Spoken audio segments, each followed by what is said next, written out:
Mir ist Abigail von die me. When the Roman Empire was at its strongest, ancient Roman borders stretched from modern-day Iran all the way to Wales and the Scottish borders, from the Egyptian border with Sudan to the west coast of Portugal and everything in between.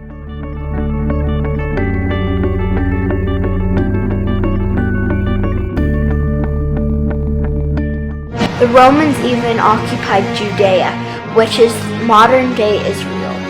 And we've learned the story in school about Pontius Pilate, the Roman governor, and Jesus' crucifixion.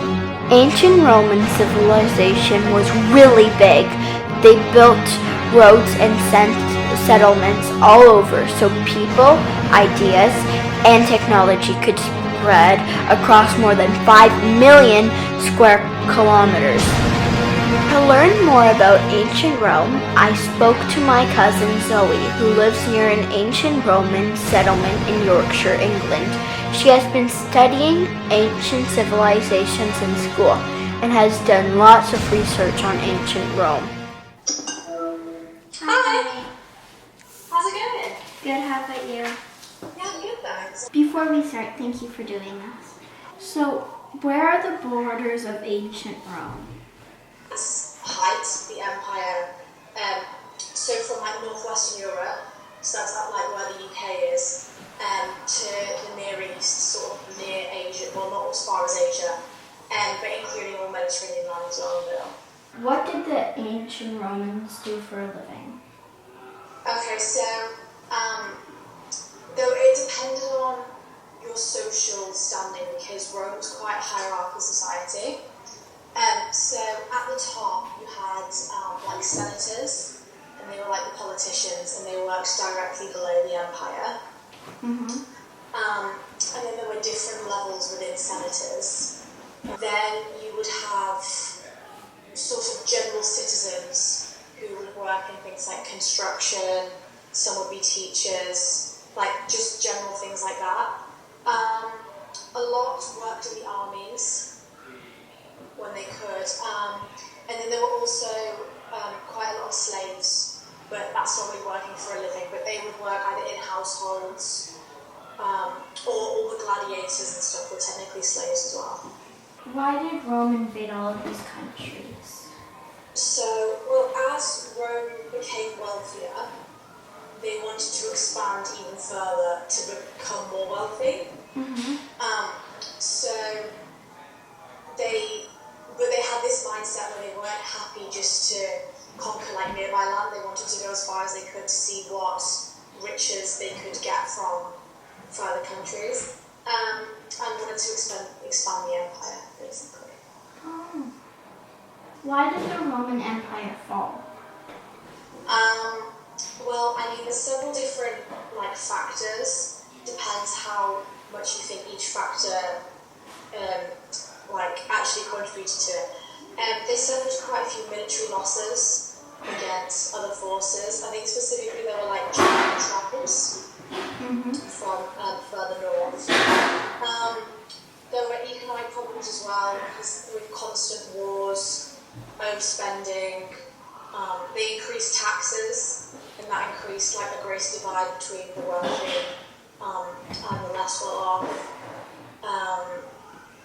Overexpansion, government corruption, all those sort of things, but also just the general rise in Christianity as well. So people's ideals shifted from the old Roman gods to Christianity. Why did they leave a lot of buildings in Britain unfinished? I mean, it's sort of an educated guess, but I'm pretty sure that as everything started to collapse, they didn't have the military people to protect it or the money to continue building. Oh, that makes a lot more sense now. What is your favorite part of ancient Roman history? I personally found like the entertainment really interesting. So like gladiator fighting, chariot racing, Roman theatre as well, things like that. Have you ever been to any ancient Roman sites? So personally, I have been to Rome. I went to like the Colosseum and stuff like that, which is honestly it's amazing. They obviously parts of it are being destroyed, but you can kind of you stand in the middle and you get the sense of like the scale, and it's honestly it's incredible. But so that would probably be my favourite. This is the last question. What did the ancient Romans speak? Can you say some few words? Okay, so they spoke Latin, and I tried to find things. So a lot of phrases that we use today technically come from Latin.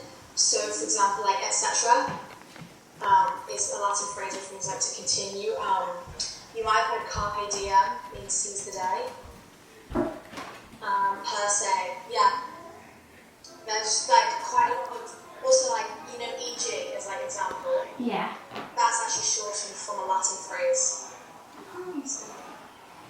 So yeah. Thank you. You're welcome. What did the Romans eat? Well, food was very important to the Romans. Romans had markets that aren't very different from farmers' markets today. It was a Roman who published the first cookbook, and the meals that he wrote sound delicious. A typical Roman breakfast will contain olives, bread, cheese, and some honey, and maybe fruit, depending on the season.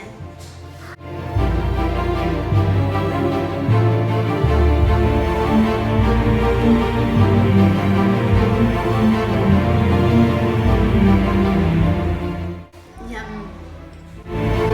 For a special occasion, Romans would eat fish for dinner. Fish was the most expensive thing to buy, and the Romans invented aquaculture, kind of like a fish farm. And you can't forget the wine. Romans loved their wine.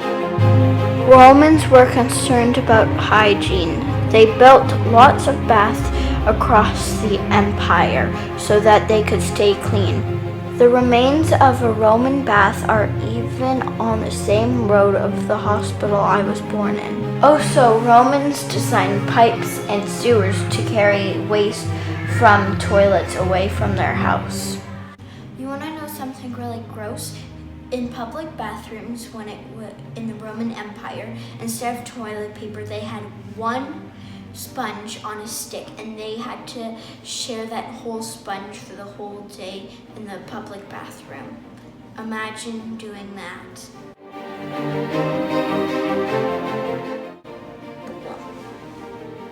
I love learning about ancient Roman civilization because there were so many cool things that they built. I think I'll start eating like a Roman for breakfast. TB gracias vigilabo present at show nem may am. Thanks for watching.